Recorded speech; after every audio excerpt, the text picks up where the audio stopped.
Guaranteed মাননীয় বিরোধী দলীয় নেতা, গ্রাহকদের আমানতকারীদের স্বার্থ নিশ্চিত করার জন্য আমরাও বুক পেতে দেবো, শুধু আপনি কেন। মাননীয় বিরোধী দলীয় নেতা এক জায়গায় বক্তৃতা দিয়ে বলেছেন তার বুকের উপর দিয়ে যাবে, যদি টিয়ার গ্যাসগুলি করতে হয় আমার উপর দিয়ে যাবে, আমি গ্রাহকের সেবা নিশ্চিত করব। গ্যারান্টেড মাননীয় বিরোধী দলীয় নেতা, গ্রাহকদের আমানতকারীদের স্বার্থ নিশ্চিত করার জন্য আমরাও বুক পেতে দেবো, শুধু আপনি কেন। সুতরাং ন্যায় নীতি প্রতিষ্ঠা করা হবে। আজকে ইন্টারেস্টিংলি দেখছি আমাদের এনসিপির বন্ধুরা কেউ নাই। আপনারা জামায়াত ইসলামকে কি তারা এনসিপি অ্যাভোট করলো কিনা জানি না, কেউ বক্তৃতাও দেয় নাই। আমি চেয়ারগুলো খালি দেখে বলতেছি মানে স্পিকার। তবে এখানে একটা দাবি রাখি, অন্যায্যভাবে যাদেরকে চাকরিচ্যুত করা হয়েছে তাদের সবাইকে চাকরি ফেরত দেওয়ার জন্য একটা তদন্ত পরিচালনা করা হোক।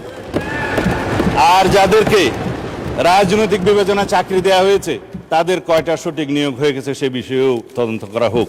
মাননীয় অর্থমন্ত্রীকে অনুরোধ করছি, Bangladesh bank as regulatory authority of the banks, central bank, তার যথেষ্ট ক্ষমতা আছে, ব্যাংক কোম্পানি আইনি ক্ষমতা দেওয়া আছে, সেই জন্য সেভাবে যায়। ধন্যবাদ।